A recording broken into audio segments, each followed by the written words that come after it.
new assets.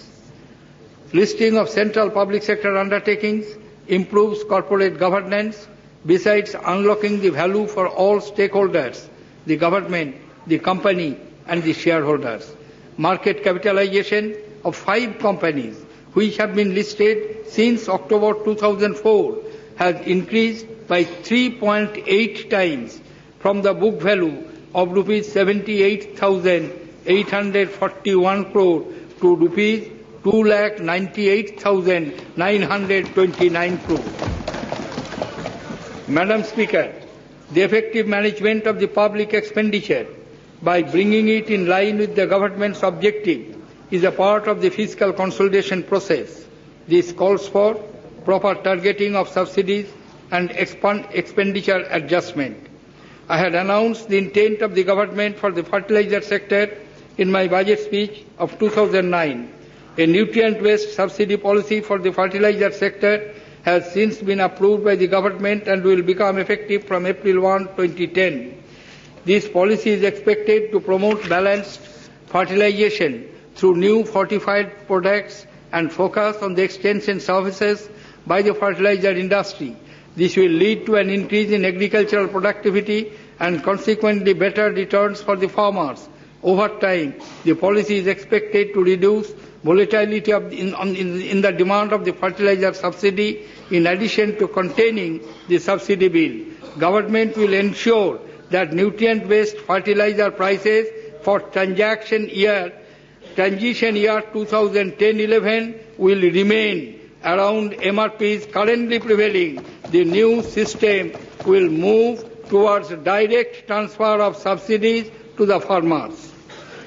In the last budget, the constitution of the expert group to advise the government on a viable and sustainable system of pricing of petroleum products was announced.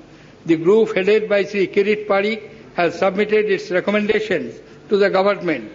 Decision on these recommendations will be taken by my colleague, the Minister of Petroleum and Natural Gas, in due course.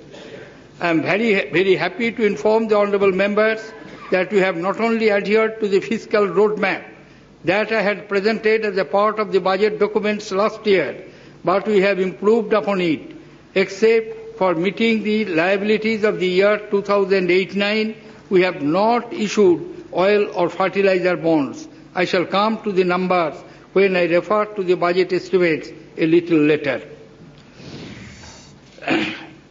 Improving investment environment. Madam Speaker, foreign direct investment flows during the year have been steady in spite of the decline in the global capital flows. India received FDI equity inflows of $20.9 billion during April-December 2009 compared to $21.1 billion during the same period last year. Government has taken a number of steps to simplify the FDI regime to make it easily comprehensible to foreign investors.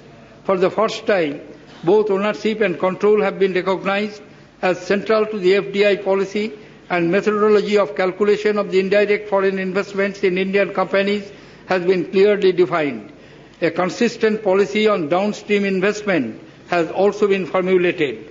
Another major initiative has been the complete liberalization of pricing and payment of the technology transfer fee, trademark, brand name and royalty payments. These payments can now be made under the automatic route.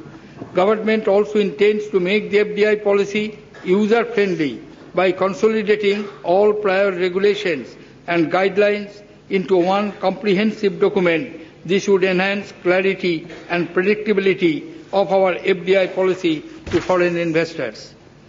The financial crisis of 2008-9 has fundamentally changed the structure of banking and financial markets the world over. With a view to strengthen and institutionalize the mechanism of maintaining financial stability, government has decided to set up an apex-level financial stability and development council. Without prejudice to the autonomy of regulators, this council would monitor macroprudential supervision of the economy, including the functioning of the large financial conglomerate, and address inter-regulatory coordination issues. It will also focus on financial literacy and financial inclusion. The Indian banking system has emerged unscathed from the crisis. We need to ensure that banking system grows in size and sophistication to meet the needs of the modern economy.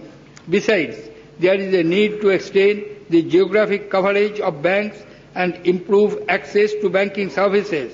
In this context, I am happy to inform the honourable members that RBI is considering giving some additional banking licenses to private sector players. Non-banking financial companies could also be considered if they meet the RBI eligibility criteria.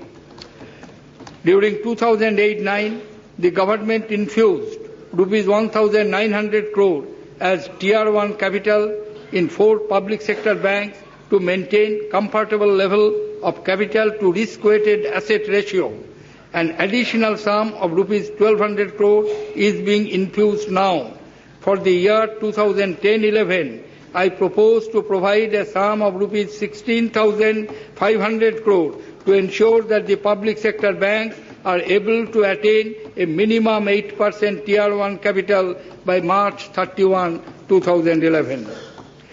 Regional rural banks play an important role in providing credit to rural economy. The capital to these banks is shared by the central government, sponsors banks and state governments. The banks were last capitalized in 2006-07. I propose to provide further capital to strengthen the RRBs so that they have adequate capital base to support increased lending to the rural economy. Improvement in corporate governance and regulation is an important part of the overall investment environment in the country.